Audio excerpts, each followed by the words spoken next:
2016. And the first thing is approval of the agenda. Darrell? Thank you, Worship. Before we approve the agenda, I wonder if we can add something to it. I've talked to most of the councilors in regards to adding walking paths, continuing the walking path across Burzon on Monkman, where HD has ripped that up and put in water lines and sewer lines. But continuing that on this year before they hydro seed it. So if we could add that for discussion, we could. We'll put that at page 7 on the new business. Move schedule meetings to 8.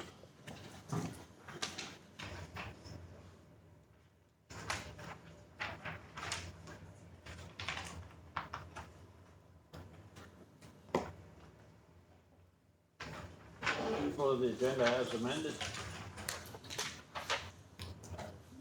On Kirby, seconded. Scott. All in favor? Adoption of the minutes for June 22nd, special meeting of council. Darrell? The council adopts the minutes of June 22nd, 2016 special council meeting as presented. Dr. Howe? All in favor?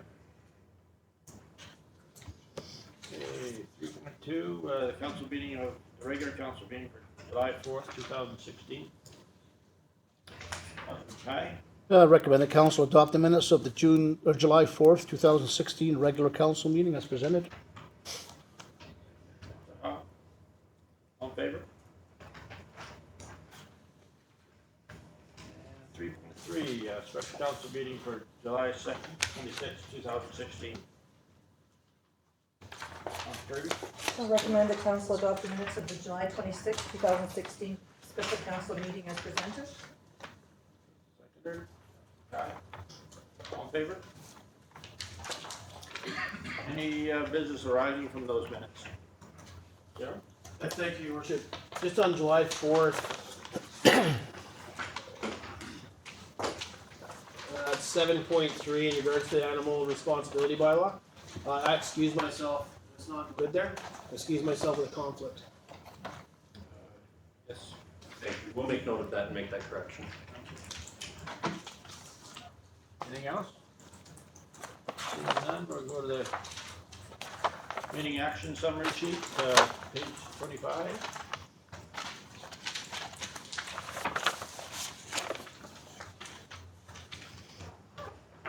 Is there anything we should be looking at there?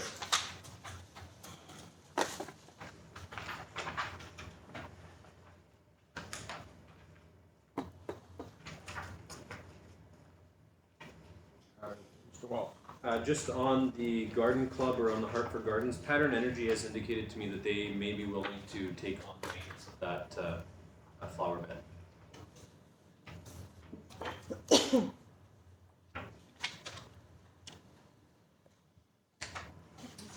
Would that be just for this year or not ongoing? I believe their intention was ongoing.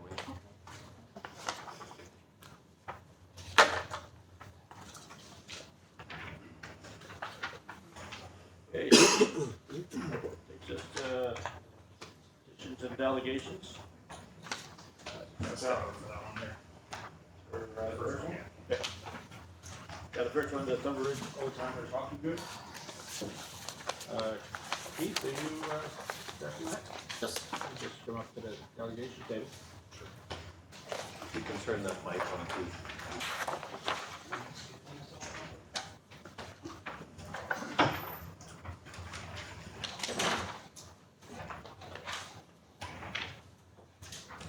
Okay, yeah, we submitted a letter to council a few months ago, in regards to renegotiating our lease agreement for our dressing room, as well as, renegotiating or possibly renegotiating our ice fees for that. Currently, we pay prime time ice fees. I should be saying numbers or not, but we're currently paying $110 an hour for our ice fees. And with my involvement I know that their fees are half of that. And we're looking, with the downturn in the economy and the downturn in our membership, we're looking for a little bit of relief if possible. I believe also in our letter, we're asking for a structure as far as the dates that the ice is in and the dates that the ice is out. If it could be consistent each year, so we can try and plan our season, and as well as minor hockey can plan their season. It's easier to do that. We asked for September 1st to March 31st. The reason being, most of the arenas in the area, in my district, have ice right now. I believe last year we did get early icing, September 1st, it was ready.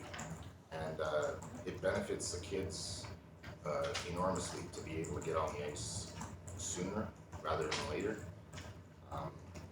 I've dealt with minor hockey and old timers now for, minor hockey for 12 years and old timers for 6 now. And to be able to have that schedule in place would make a huge scheduling. There wouldn't be any conflicts in that scheduling. Last year we had our tournament closer to first weekend of March, and the year before that we had our tournament, later in March. I believe it was the 27th. We'd like to have it later in the season. Last year we dealt with a blizzard during our tournament, and asking teams to come in during that time with adverse weather conditions and road conditions is a worry for the organizers, not only to put the tournament on, but also to make sure everybody gets there and gets home safely. So I don't know if it's possible or not, but that's kind of our request. So, what I'd like to come out of this possibly is our ice time fees to be in conjunction with minor hockeys, which is I believe $52 an hour, and possibly our lease agreement to be dropped. Currently we're at approximately $2,000 a year to lease the dressing room. We definitely appreciate the opportunity to lease that room. We have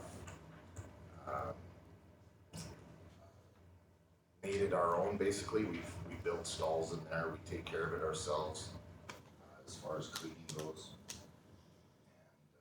And yeah, we're looking for a little bit of relief. Our membership over the last 3 years has gone down by approximately 40%. So we don't have the group of people to contribute in order to pay what we're paying. So that is the reason why we have a tournament each year, is to keep us going each year. So that's basically what our request was. Any questions? Thank you. Any questions for council?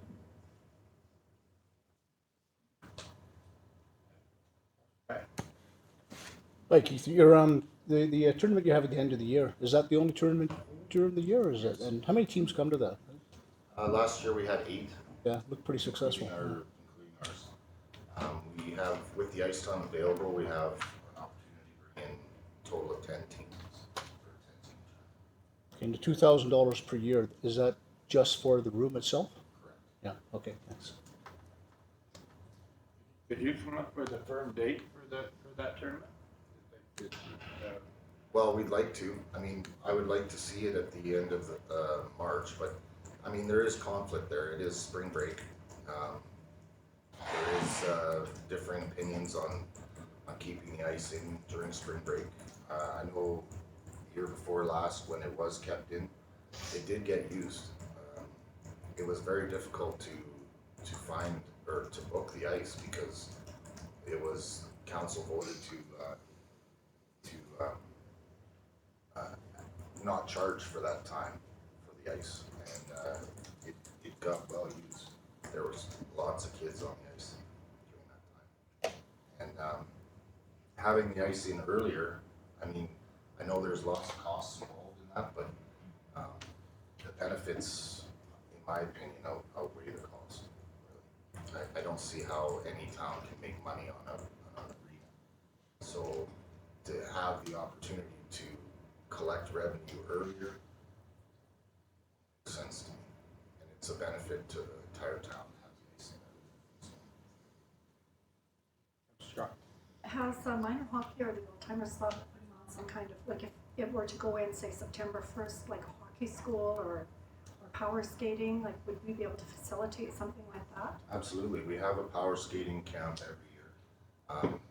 Due to scheduling issues and not knowing when the ice will be in each year, we hold it in the middle of October with an excellent company out of Bentley, very good power skating company. But we have talked about having a camp, but at this time it's mostly in-house camps. As far as trying to bring other people from other towns to Tumbler for the camp, it doesn't seem feasible because a lot of them have their own camps. So it would definitely be an in-house camps as far as that goes. But it only makes sense, like I remember talking to Jason Collison about that issue years ago. When the Icemen were here, they had the camp, I believe, at the end of August. The first 2 weeks of August, or the last 2 weeks of August, the ice was in. And they ran a camp then to prepare for the season. So, I mean, it is possible. But it would definitely be looked at as an in-house camp for our kids only. Thank you. Anything else?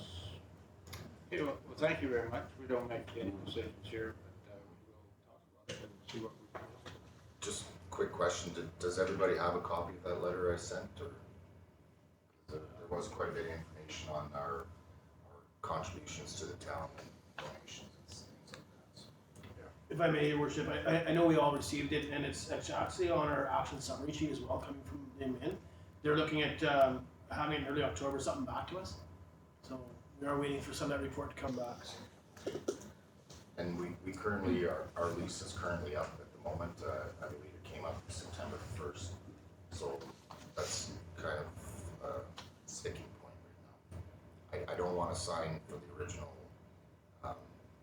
lease payment until something's decided here. So, by all, like if council decides to keep with the same fees, we're okay with that. We're just gonna have to look for other fundraising.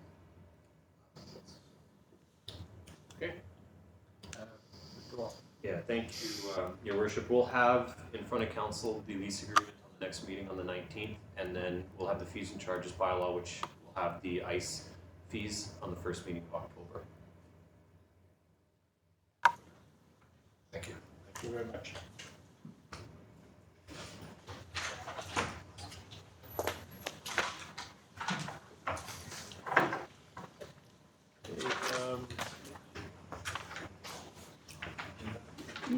Okay, 5.2,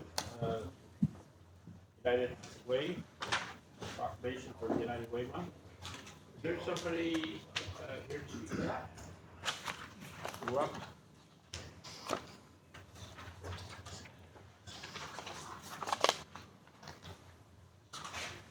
So, hi. Someone from United Way was hoping to make it today, but due to staffing transitions, they're a little busy. So originally it was Angela Robertson, who does the Good Food Box. She's unable to make it, so now it's me. So, but I have dealt quite a bit with United Way, and they've helped out the library and miscellaneous programs. So, yeah, they're hoping to have September's United Way month, and some things that they do for the community is that they support the Summer Read Club with the library, our 7-week program. When we first started up our snack program with the library, they jumped to trying to get us funding, and even though we weren't in their funding schedule, they still worked hard and they're able to find some funding for us. They They also help out with the community kitchen. They host a fire truck pull every year, except for this year. And I'm not 100% certain, but I think they also help out with the thrift store and the food bank as well. So they do a lot to help our community. Thank you. Mr. Wall, do we need a motion on the proclamation? I could get that from council.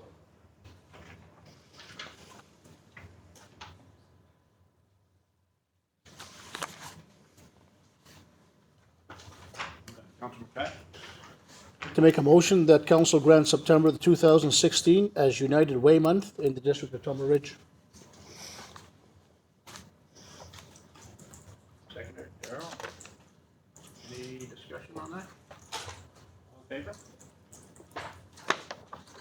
I will make the proclamation then.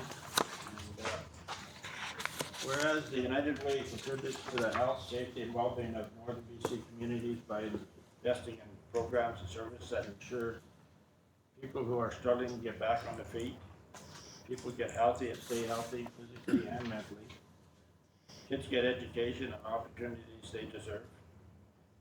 Whereas the United Way improves lives and builds community by engaging individuals and mobilizing collective action. Now therefore, that I, Don McPherson, Mayor of the District of Tumbler Ridge, do hereby proclaim September 2016 as United Way Month in Tumbler Ridge, British Columbia.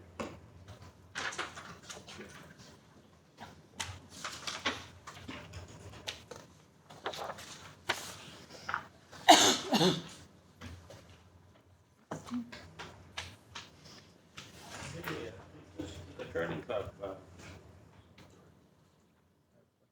Oh, Mr. Wall. The curling club is not going to be able to make it until a bit later, so I would suggest we could move to 5.4. Okay. Takes us to Tumbler Ridge branding. Mr. Fox? Hi. Welcome to our table. Okay, I've got the presentation here ready. What's that? Not to the TV.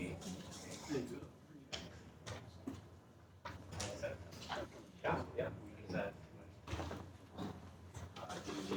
it's just that I may have. Okay. Well, that easiest thing to do is just to throw it on.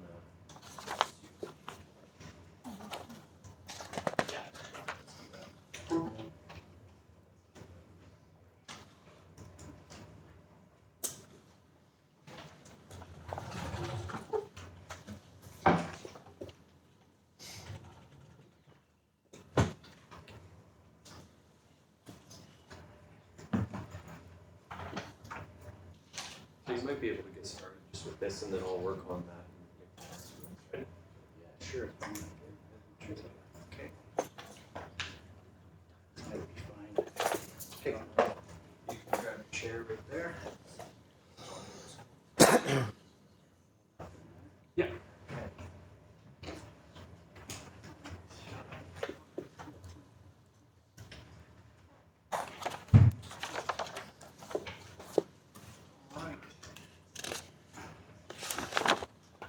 Your Worship, members of council, thank you for having me here today.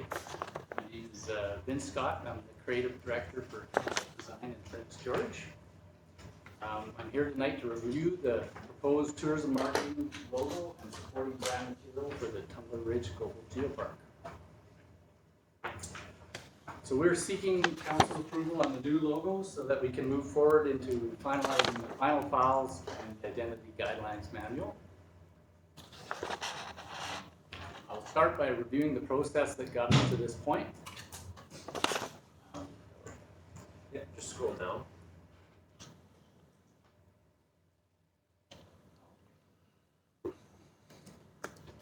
Okay. First, we reviewed the existing information and documents provided to us by the district.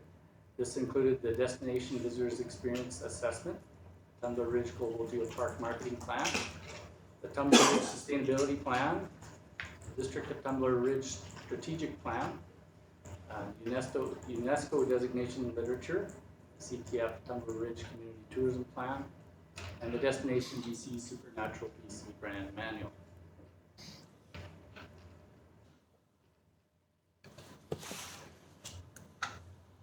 After review of these documents, we were invited to host 2 community engagement sessions held here in January. In the sessions, we went over the objective of the project and encouraged people to complete questionnaires and provide their feedback. And both sessions were well attended.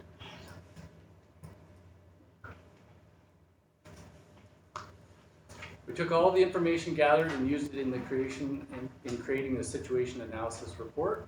And this report outlines the objectives and direction for the design process. The design process took several weeks, and from that work, we presented 3 comprehensive designs, each with rationales and sample materials. These designs were reviewed by the selection committee, and one of the designs was chosen.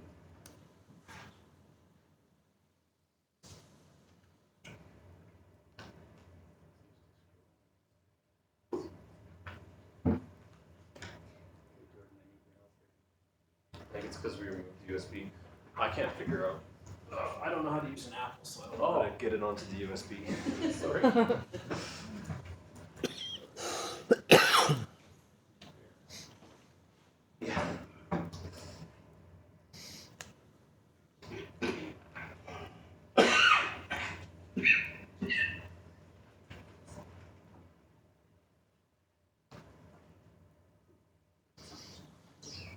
Started with a blank Yeah, canvas. it was. You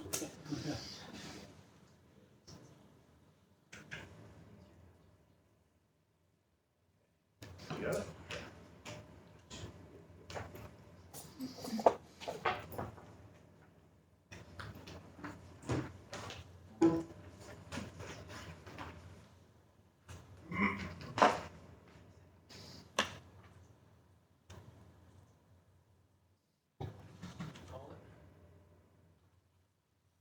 TRGG logo presentation. Should be September, yeah. That's where you just once, or you just still scrolling. You can just scroll it, or you can click on the down button over there in the corner.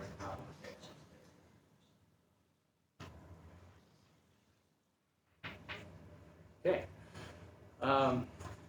Okay, so these are excerpts from the situation analysis report.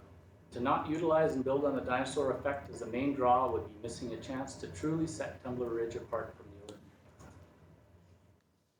The UNESCO recognized Global Geopark, the existence of dinosaur fossils, and the outstanding waterfalls are with a big margin the most outstanding features that differentiate Tumbler Ridge from other similar communities and must be used heavily in marketing the area.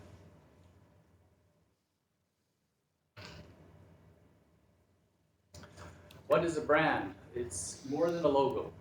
It's the message you send to the world about what you are. It's your promise. It's the way that tourists feel when they visit. It's the connection and communication. Your brand is the foundation for everything that you do.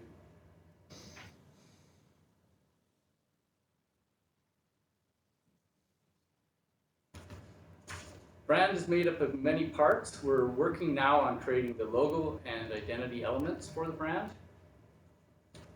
A good analogy I like to use when explaining branding is that of an iceberg. If you imagine the portion sticking up out of the water as the logo and tagline, and the large portion under the water as the marketing materials and strategy for marketing, plus all the branding components behind the scenes.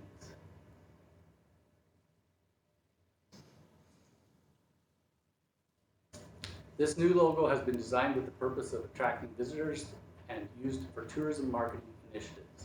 It will not be replacing the District of Tumbler Ridge logo.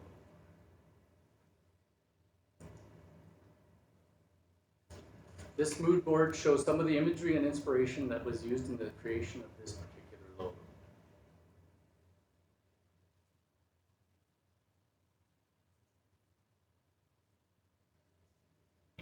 Here is the proposed logo.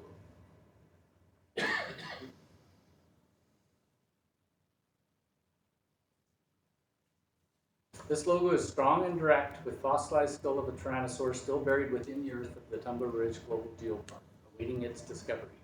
With a somewhat playful depiction of a dinosaur, this logo captures excitement and demands to be noticed. It promises something spectacular, an experience that is raw and unpolished, a true adventure. Hand-chiseled custom letters are formed to capture the rugged rock formations and geographic features of the park. The subject matter and versatility of this design makes marketing and merchandising possibilities of this logo virtually endless.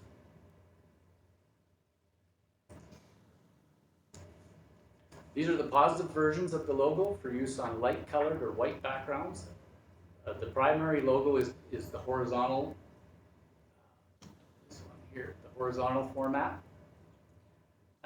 But a vertical version has been created for use in situations where limited width is available, allowing the logo to be larger.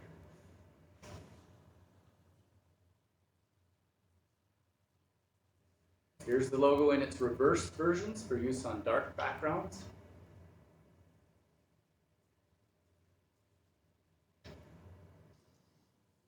The following slides show the logo used in a variety of marketing applications.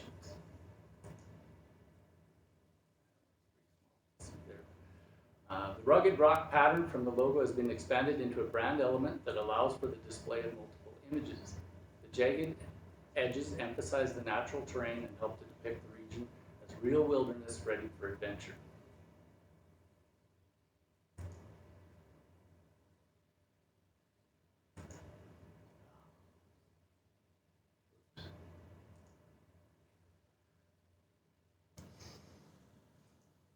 Okay, here's a sample of a billboard using those same brand elements. Some merchandising products, and you can see that the horizontal fits, or the vertical version of the logo fits on the mug there, whereas it would be hard to use that horizontal version.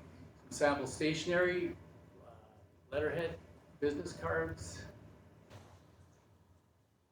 Facebook page,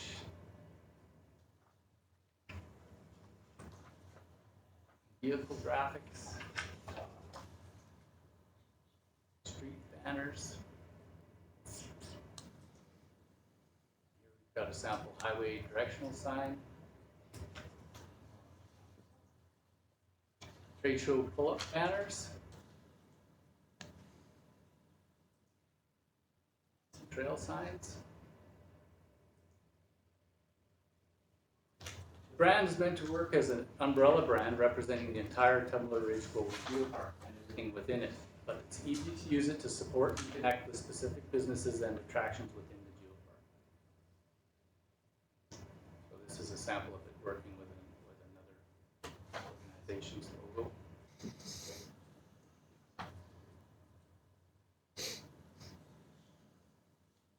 The logo can be used as primary brand in a campaign or in cooperation with the logo of a business, club, or society. So this side here shows the branding elements used in this, say in a tourism page. And on this side, it's another initiative, but the Global Geopark logo is still in connection with that business.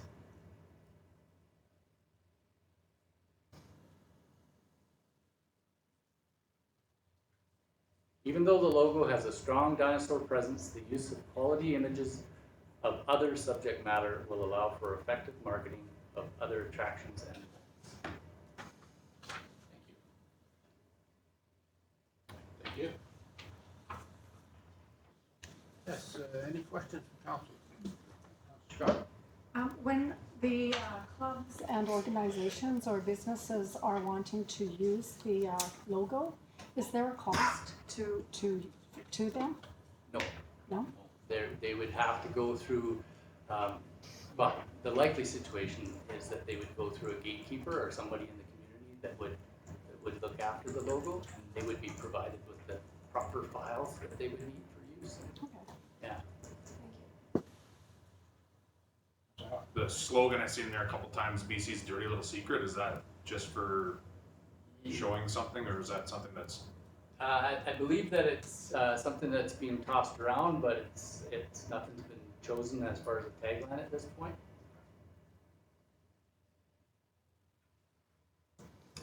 Has, okay, this has must have been approved by other groups, like the local geopark for one.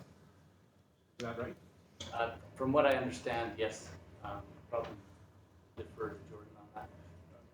Yeah, so this brand, as he was saying, it's gone through the Tourism Action Committee, and so the Action Committee represents the ATV Club, the Tumbleridge Museum Foundation, the TRGG, who am I missing here? The Wolverine Nordic Mountain Society. So The Ridge Riders. and the Ridge Riders, yeah, it was all brought, and the Chamber of Commerce, yeah. So basically all the groups in town, their representatives from the Tourism Action Committee went back to their committees, took the different brand designs, and they've all supported moving forward with this brand. This is kind of like the final thing, is, from the council now. That's right. Councilor McCarthy. Just to follow through that, is, who owns that brand? Is it owned by all those groups, or is there one particular entity?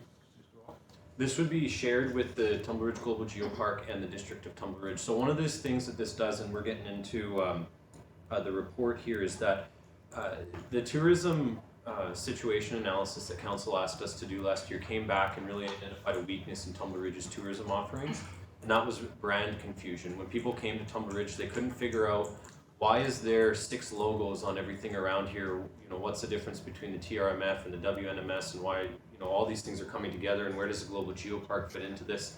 It was very confusing for the tourists. So what that situational analysis told us to do was find some way to clean these things up. And so that's what this is going to provide, is this one tourism brand. So it's going to be the Global Geopark's tourism brand, and it's going to be the district's tourism brand, and we're going to work together in promoting this out. Now, this isn't going to be any different from the district's point of view than how we've done things in the past. I don't know if council can recall our current tourism brand. It's the Tumbleridge with that little waterfall falling off. It's going to be utilized in the same way. Now, the Tumbleridge Global Geopark is going to have opportunities to work with local businesses and partners to bring that out to the business community by becoming Tumbleridge Geopark operators. So from the district's point of view, nothing's going to change.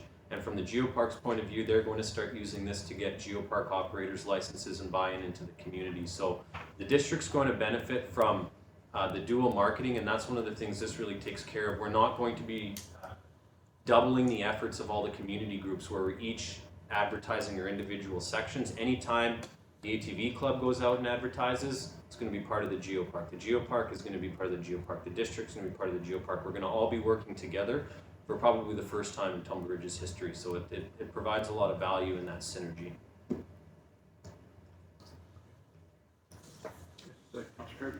Thank you, Mayor McPherson. I just want to thank everybody who's had their hands in this. It's been a long process, but I'm excited about the outcome. I think it really has united us all, and I think we've got a great brand to market. I know it's something that other communities are jealous of, that we've got this umbrella group over top, pulling everybody together, and everybody seems to be working in the same direction. It's, myself being involved, a little bit I have been pretty proud of it. Any other questions? Councilor Hall. Just to Mr. Wall here, so how does this work with like the golf course signage? So we had the golf course operators came in here a year and a half ago and asked us if we could get some signs that lead them to the golf course. And we talked about, we can't get you guys signs until we go through this exercise that we've gone through now. So we're gonna have signs that lead to the golf course stationed on the highway or somewhere around town. And in the bottom corner, it's gonna say Tumbleridge Global Geopark.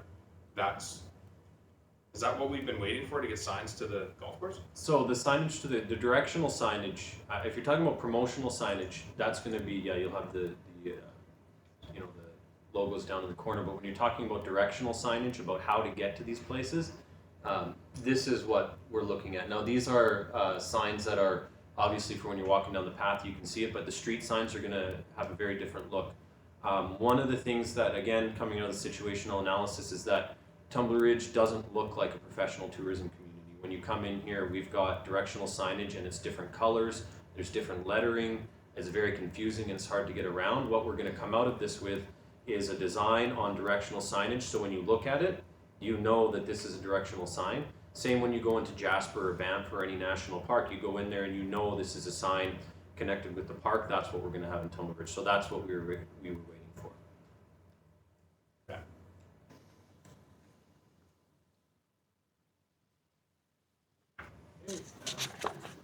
Jason. Thank you, Your Worship. I just, again, just want to add on my own comments relative to the job that has been done. I can remember sitting in on one of the meetings and so forth, and there was a great discussion around, what do we want to include besides dinosaurs and so on and so forth. What we're going to add to it, and certainly the presentation that you've made and where you've come from that, I mean, it's absolutely first class. It really is a professional job, and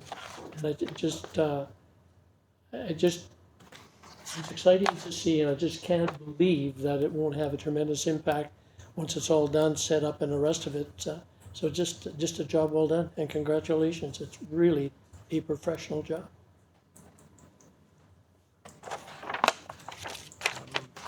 Mr. Wall, are we looking for anything else?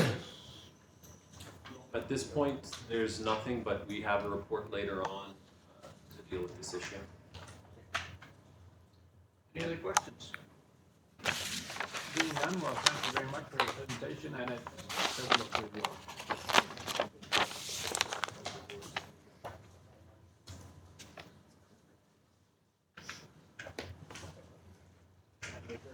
good. Not yet. So we'll just go until they get here and then. Hey, that takes us to correspondence. 6.1.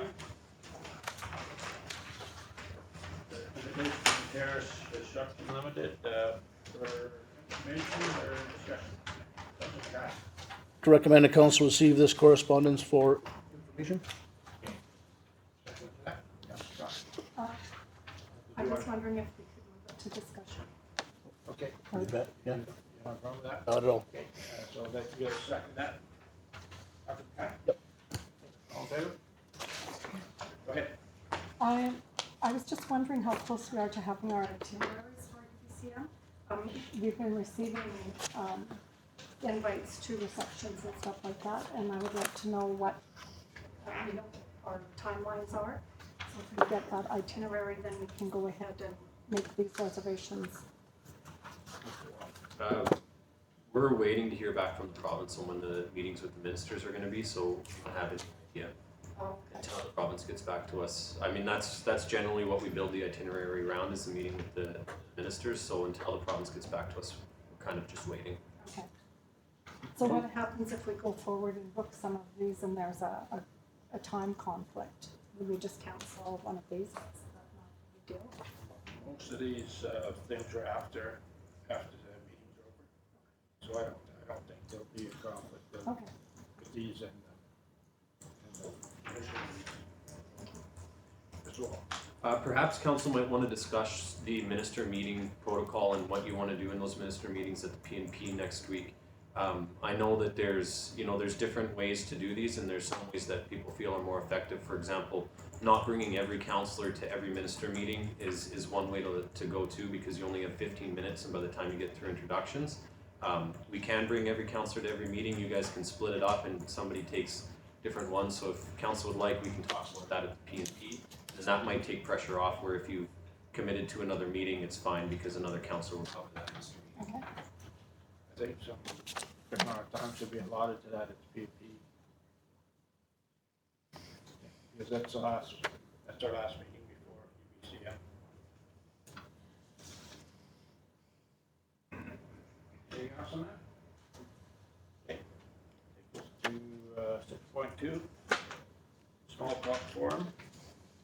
And just start this off for discussion here. No, Councilor Kirby and Councilor Scott, you both mentioned last year that we'd maybe like to see us being involved in the small talk forum. I was wondering if you girls, or you ladies, would like to take on something like this. Councilor Thank you, Mayor McPherson. I've already signed up for the small talk forum, but we've missed the deadline to put anything on the agenda for our community to actually present. So I guess we'll have to look at that for next year. Okay. We have to have something in by August 26th. Because I know we were talking last year about having Brandon's videos and up on the screen there talking about how we've done with town. So, but we're too late for that. Okay. Dr. Casey? Thank you, Worship. I just wondered whether or not a phone call to see if there are any exceptions that it might be worthwhile to do that just to receive confirmation. Mr. Walsh, can we find out about that? Yeah, administration can do that, or if council wants to follow up, you can do that as well. I appreciate it, administration, will let us know. Yeah. Okay.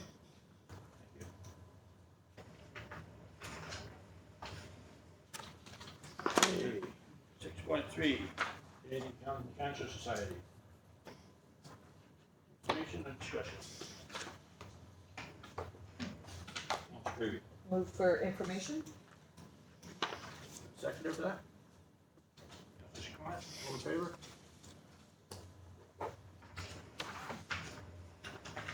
Okay, 6.4, Peter Cares, I think this is a good tournament, thank you for that. Information or discussion? Okay, Move for information? all in favor?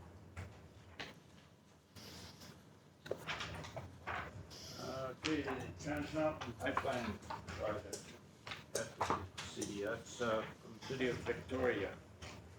Information or discussion? Please, Move for information, Your Worship. Scott, all in favor?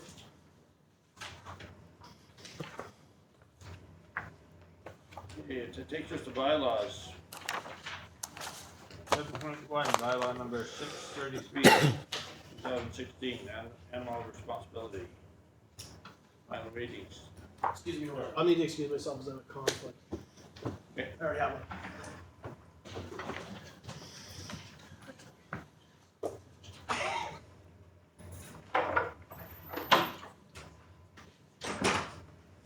Recommendation, Councilor Khan?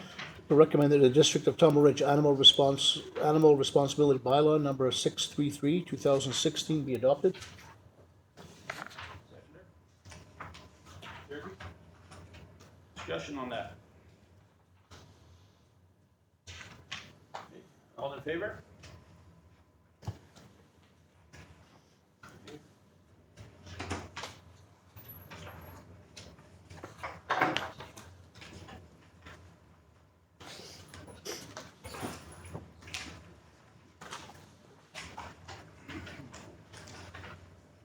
Okay, 7.2, bylaw number 640, 2016, municipal district enumeration amendment.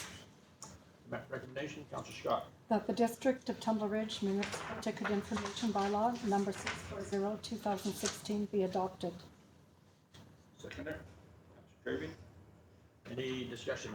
Again, I have to be excused, the same one. That's a animal law. It's for regards to taking. Your, But they're on there too somewhere. what's that? The chickens are on there somewhere. So it's still, again, I have to be excused for it. For this one here, 7.2? Because I'd be at conflict. Okay. Getting your exercise there.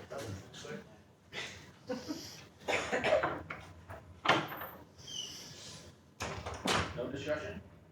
All in favor?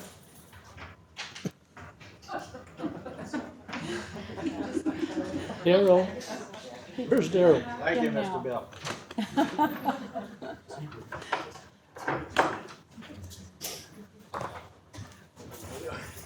Thank you, Richard. 7.3, bylaw number 636, 2016, traffic and highways amendment. Recommendation. Right. Recommend the District of Tumble Ridge Traffic and Highways Amendment Bylaw number 636, 2016 be adopted. Seconder. Carol. Discussion. So is this the bylaw that we need to change to, so that we could go out and get the derelict vehicles off our own property? Is this the one that we changed? Mr. Wall? Mr. Wall? That's correct. Any other discussion on that? All in favor? Hey, 7.4, bylaw number 637, 2016, municipal ticket information amendment. Recommendation, please. Josh Scott. The District of Tumbler Ridge Municipal Ticket Information Bylaw number 637, 2016 be adopted. Seconder. Kirby. Discussion. All in favor?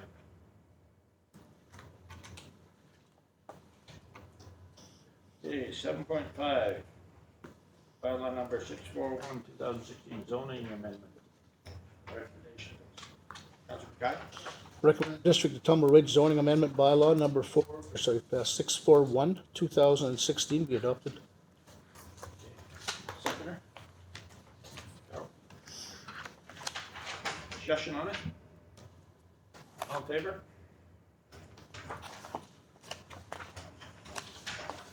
Okay.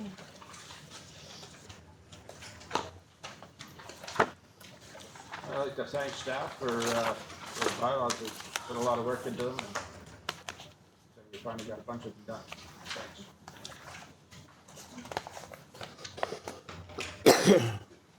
Yeah, they just, new business. Still haven't got, anybody from the, there to go?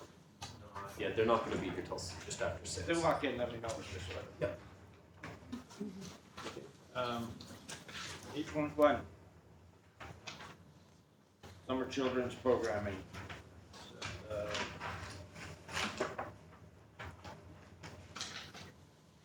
get the recommendation. The information or, Move for information, your worship. okay, second.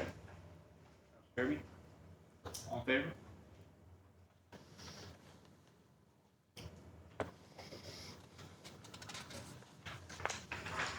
Eight point two, the mayor chairs roundtable travel approval. Recommendation. Councilor Scott. The council authorizes up to $400 for Mayor McPherson to attend the Northern Mayors and Regional District Chairs Roundtable on September 9th, 2016 in Prince George. Seconder, Joe. Any discussion on that? Councilor Casey. Thank you, worship. I'm just wondering why you wouldn't, Peace River Regional District wouldn't pay for the costs. The problem there was no rural, there was no way from the rural areas to sit on that, so the acting chair, Brad, was going to sit there just so that they had a say in what was going on, and I would, as a mayor. Thank you. That was why I went this way. Any other discussion? All in favor?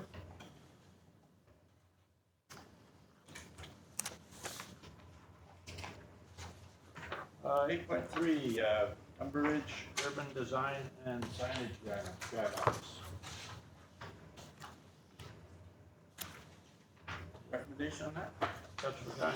Recommend the council authorizes the district to issue an RFP for new urban design and signage guidelines. Seconder, Kirby, discussion. Scott. Is this something that's in our OCP as well? Is it covered in there? Mr. Wall. Parts of the urban design guideline do bleed into the OCP, so after this would be completed, updating. Yes. Okay. Any other discussion on it? All in favor?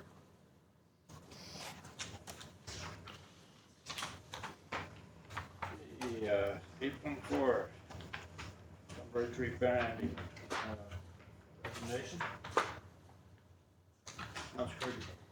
Recommend that council adopt the new Tumble Ridge Global Geopark logo design as presented to be applied as required to promote Tumble Ridge and support and diversify the local economy. Seconder, Councilor Paisley, Seconded, your worship. go with that. I'll second it. Okay. Discussion on it? Councilor Hopper. I have no problem with the park logo, but I certainly have a problem with that logo or the slogan that they're using. Hopefully that's not part of this. I take it that wasn't part of it. Mr. Wall? That's correct. Those logos were just placeholders. The taglines were just placeholders. The taglines are going back to the tourism action committees. Taglines are very easy to be changed. You can have a new tagline every year for what you want to do. The permanent fixtures are likely not going to have taglines on it, so if we need to put something up on a welcome sign, something's going to be around for a long time. I don't think that we'll be including taglines. Taglines will be for specific advertising campaigns. Just so long as we don't see the wording BC's dirty little secret or whatever. I don't think that's well suited for a coal mining community. So Let's out of it that way, but. Okay, any other discussion? All in favor? Okay, 8.5. Removal of Wilderness Lodge covenant. The recommendation? Councilor Plant. Recommend the district forwards an agreement to the majority owners of the Wilderness Lodge, which includes the requirement of taxes paid, the removal of the covenant banning long-term stays, and the introduction of a restriction on selling units individually, which were subject to the 2015 tax sale for 7 years. Seconder for the. Kirby? Discussion? Councilor Hopper. I just wonder if Mr. Wall could just jog my memory on this again. So the way this one worked out, they had individual units and they wanted to turn it into a hotel, and then they want it back to individual units. Now that the boom has come and gone, is that? And they haven't paid their taxes for 3 years, so now we're going to allow them to go back to individual units again. Is that? Wall? To be honest, I don't know the backstory of how the stratification came, but what this is really revolving around is that a while ago when the Wilderness Lodge was first sold, there was a covenant put on it to not allow them to do long-term stays. So right now, any other hotel in Tumble Ridge can have monthly rents in there. They can rent it out like an apartment if they want to. The zoning's fine with that. There's no restrictions. It's just why would you rent an apartment out of a hotel when you can get it cheaper to rent a normal room. But that one was specifically limited to not letting somebody stay in it for over 60 days. And that was to make sure that tourists could always come find a place to stay in the hotel. So they, the previous owner, the previous controller has passed away, and now it's down to some other ownership. I'm not exactly sure how that worked out, but these are stakeholders who have always been involved with the hotel, but were never in control of the hotel, but have since gained control. So it's a little bit of a different management team. And so what they're asking for is saying, we're ready to pay off the back taxes and move forward on this, but this covenant not letting us have long-term stays really hurts us. We'd like to be able to use our hotel the same way every other hotel in Tumble Ridge is allowed to be used. So if council were to follow this recommendation, this would put them on the same rules as every other hotel in Tumble Ridge. Now, the second half of this covenant, or the second half of this recommendation, which is saying restriction on selling units individually, was put on there based on the discussion we had around the P&P, so as not to make this change, just to have them go and try and sell all of the units as individual condos. We still want this to be used, generally as a hotel. So that's kind of how this came about. Now, if the company doesn't repay their taxes by September 26th, the district will now take ownership of that building. Staff is of the opinion that's not something we want to do. We know that there's major capital upgrades that need to go into this. We know it's a business that's losing money, so we don't want to get involved in that. However, having said that, they have always indicated to us if they don't get this change in usage to allow them to use the building how they want to, they're not going to pay back the taxes, and we're going to take ownership of that building, and it's, they know that staff doesn't want that to happen because of the costs that would be incurred. I can't tell you for sure what would happen if this was to go to the 26th and we haven't done anything, whether or not they would let this property go for the taxes owing, I don't know. That's one of the things we have to take into account. Having said that, again, the recommendation is simply to put them on the same level as the rest of the hotels in Tumble Ridge. In the background information, it says that the district had received a request from the Wilderness Lodge and Tumble Ridge Inn. At some point, did the Tumble Ridge Inn have that approved and the Wilderness not? So we got requests in from both areas looking to do long-term stays in their hotels, and we started looking into it, and it turned out, and council approved this part of it in a previous meeting, that you already are allowed. The zoning is already there. So if you weren't renting your rooms out on a long-term stay, that was basically just a voluntary thing the hotels are doing. If they want to go into a long-term stay, both the Tumble Ridge Inn and the Trend Mountain are more than able to do that. And the second part of what the Tumble Ridge Inn had been asking for, which council has already dealt with, was looking into turning it into a part of it into a palliative care facility, a long-term care facility for elderly. And council gave direction that if anybody is actually serious about doing that, they need to bring their plans to the district, and then we take a look at them at that point. And just one other comment: the Wilderness Lodge investors are able to meet with council this evening closed if you'd like further discussion with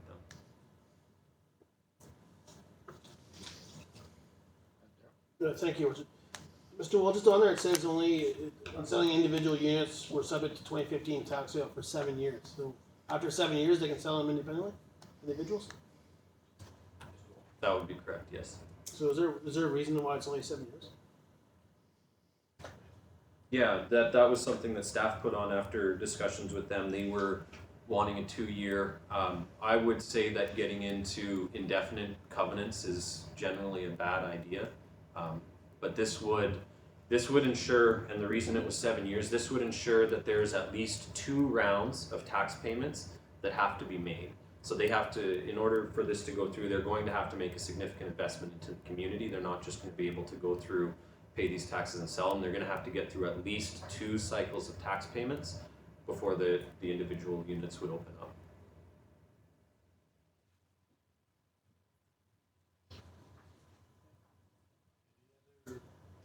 Discussion? All in favor? Opposed?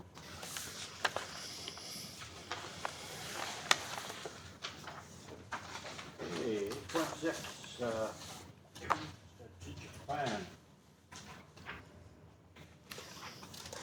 Information, Councilor Casey, Just for discussion, if I may, Your Worship. second that. Councilor Kai, in favor? Hey, Councilor Casey, you can start. Thank you, Your Worship. As far as the report is concerned, I found it to be probably one of the most informative reports relative to the actions that have been taken as a council that I've seen in a long, long time. It's not very often that you can take a report away, put it into a file, even for those like myself that forget some of the areas that we've talked about. And I found this to be a document that covered all of the areas that I could think of, as well as being able to be a refresher and something that can be referred to later on down the road as questions come up or whatever. So, first time that I have seen it being presented this way at a council meeting for the years that I have been involved. I think it's a first-class effort. So I want to pass that on. Thank you. I agree with you fully. Any other discussion on this? Okay, so we don't need nothing you need out of this? Okay. Thank you for that, the report. Yeah, takes us to 8.7, the walking paths. And, Carol, could you start that off? Yeah, thank you, Your Worship. I'm just in discussions with Mr. Wall a few weeks back in regards to the walk path along Monkman. Noticing that they were going to replace the old trail. And also in regards to site 18, they're gonna eventually put topsoil and then hydroseed the piece to the, I guess, left of the Bergeron Road there. So I'm thinking that, I know there is some money that hasn't been spent in regards to mulching. We had a budget line put in there, and I think we're gonna be on a timeline to probably figure out what trails to be done. I'm just wondering what council thinks about, I know Mr. Wall has a cost, I'm not sure the total cost myself, but continuing that trail before they do the hydroseed and the topsoil and the hydroseed. Just to finish that trail to Southgate, and then look at it and bring in the next years if we wanna continue the trail around town. Mr. Wall, how's that price off set? Yeah, so the cost for extending that walking path would be $140,000. And if, I would say if council wants to do it with that cost, with those equipment already out there, we would need a motion tonight to approve that. It's not something that has to be done. If council wants to build a walking path there, it can be done in the future. It won't be district money that goes into hydroseeding there, it will be HD's money, so if we have to rip out something that's hydroseeded, it won't be a cost to the taxpayers per se. And other than that, just, yeah, if we're gonna move forward, what we would need tonight, if council wants to consider moving forward on extending that path this year, we would need a motion to approve that $150,000 or $140,000, and just to make council aware, the mulching money that's been set aside for mulching that you're talking about is $75,000. So there is a good chance that if we were to approve this tonight, that our capital expenditures may end up over budgeted at the end of the year. Again, that's not an issue, we just simply do a budget amendment and we move on. So if you want to move forward, we need a motion, one, to approve the $140,000 to have the path extended, and two, to waive the purchasing policy, and we would direct award to the company that's already out there working on the path at the same cost they provided us with the current path construction. Now you wanna make that Yeah, motion? I'll make that, yeah, I'll make that motion, just so we get some discussion on the motion is, Council, Second it? Councilor Casey? Okay, discussion. Councilor Hall? Is there being a path being put in between Willow and Speaker at this time, or is there a new path being created, not just a upgrade? Mr. Beal, can you speak to that? Thank you, Mr. Wall, your worship, council. Are you talking about the path that goes down the hill? No, along the top there? Is there one being created that heads towards the golf course from the elementary school? Left-hand side. Yes, so from the Willow intersection. Yep. Willow and Upland intersection to the Speaker intersection. So it'll extend to that intersection. Okay, so isn't that new paving right there? Isn't that new trail? That will be. So I thought we were only replacing existing trail. I didn't think we were doing new trail. The budget, in the budget documents, we provided council the start and finish place of both walking paths. So the walking path that's being repaired out there and the one that you're speaking. So I believe there's been no changes since the beginning. Well, I'm like I can tell you right now, I'm not under the impression that we were doing any new paving. I thought we were flipping and replacing or areas that we'd already talked about. I didn't know we were doing any new spots. Maybe I missed it in the document that we read, but I was under the impression that we weren't doing any new paving. So now we're gonna add some new paving down here that's gonna cost us some money. We're gonna add some new paving down here that's gonna cost us some money. We're just gonna pull the money out of the trail munching fees that we decided to pay for. I don't think that's good fiscal management in my own mind. That's not what we discussed. That's not what maybe I'm off base here. Maybe you guys all knew we were doing that, but I didn't know we were doing that. I think this is the wrong spot to go off and spend $140,000 tonight. We can already see we got some spot we went off and spent another $100,000.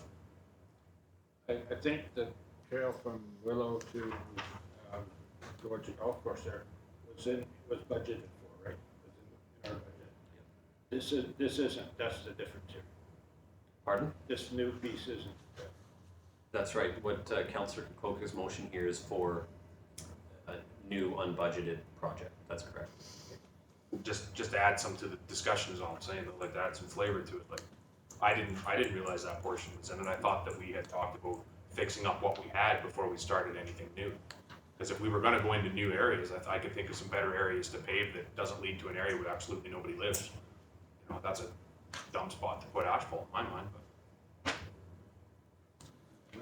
I think it all leads to the circle thing we wanna eventually have, but, Well, maybe it does, maybe it doesn't, right? Like, why go off and spend the money and say, well, let's hopefully it turns into a circle. We gotta plan, we can't make a plan to put a golf course sign up without a sign logo on it. But we can go off and spend $100,000 just to, maybe it'll work, maybe it'll fit into the plan.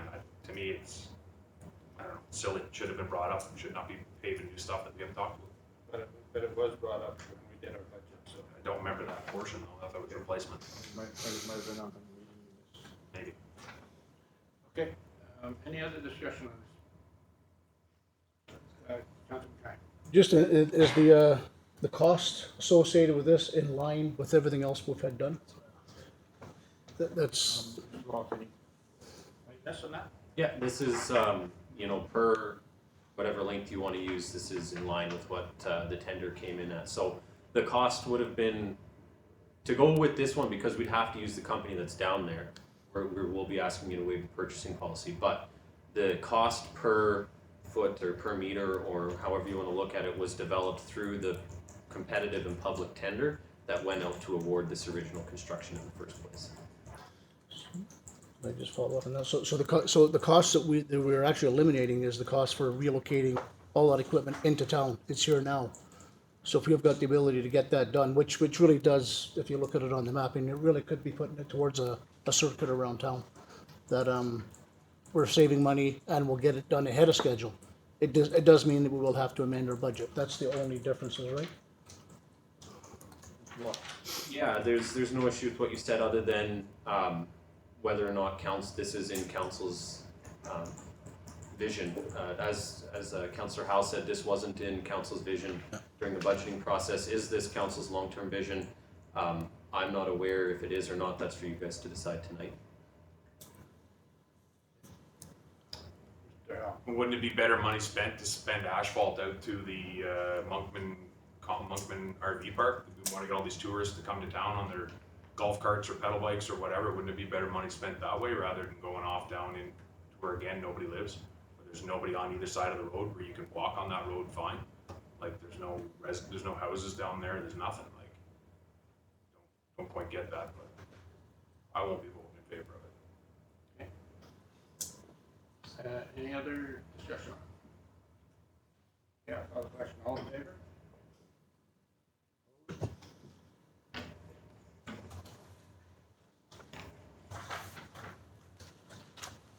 Okay, we go to the turning rate here, and then we'll finish off with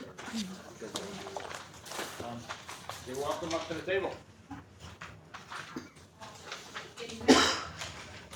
I'm Jenna McQueen. I'm sure most of you know.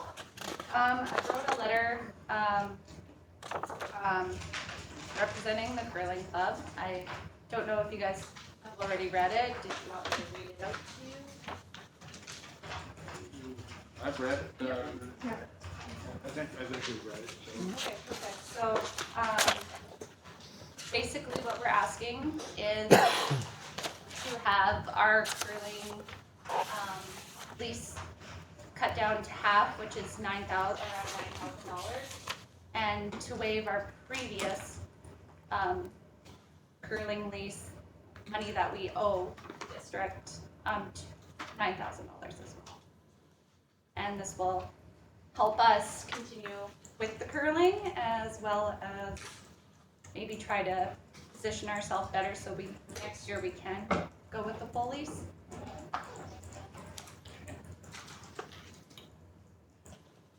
Thank you for that. Questions, Daryl? Thank you. I'm just wondering how many members you have in 2015, 2016.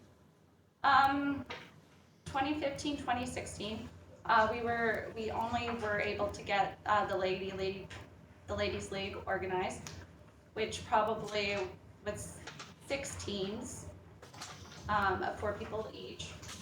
So unfortunately, that's all the members we had at that time. Due to lack of volunteering and so forth, we weren't able to organize the men's league as well as the junior league, which and the mixed league, which usually brings our numbers up a lot more. But this year we have enthusiastic volunteers that really want to see this go forth and create a bigger bigger league and more successful than last year. If I can follow up with a couple questions. Did the school use it last year as well? Yes, they did. So the children from the high school came down that? Yeah, the elementary school, grades 5 and 6, both used it for a portion of their gym class as well as the high school. Just one last one. Lawn skills. Do you bring in teams from out of town, or is it just? We put it out there for other teams to come in from out of town, yes, for sure. Did you get teams this year, or in 2015? No, we didn't.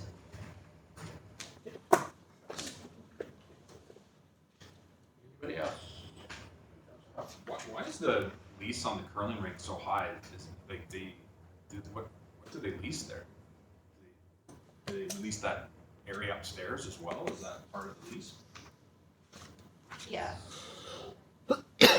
So there's whatever the lounge part upstairs, the part downstairs, and the rink itself is what is in the entire lease? Is that correct? I do believe so. The rink itself, I think, are like from, in our previous lease agreements, has been from October 1st until about March 30th. We have use of the rink, as well as there's agreement in there that the schools get to use it as well. And then we get the top portion. And then if the district wants to use the top portion, they just have to let us know and they get to use that as well. So what happened in the past, or if they ever used it for anything else besides, say like when they used to do dances and stuff in there and fill in the ice or whatever, whose lease is that at that time? Like, is that money that gets paid to the curling rink, or is that money that gets paid to the district? Do you know about that? Not 100%, but from my understanding and the way the lease is brought up is that if the district wants to use and rent that space out while we're not using it, they're allowed, but I could be wrong. Thanks. The top part, is it leased for a full year, or is that? No, just from September, or like October 1st till March 30th. Anything else? So is this a similar type setup as the old timers hockey, and from what I understand, the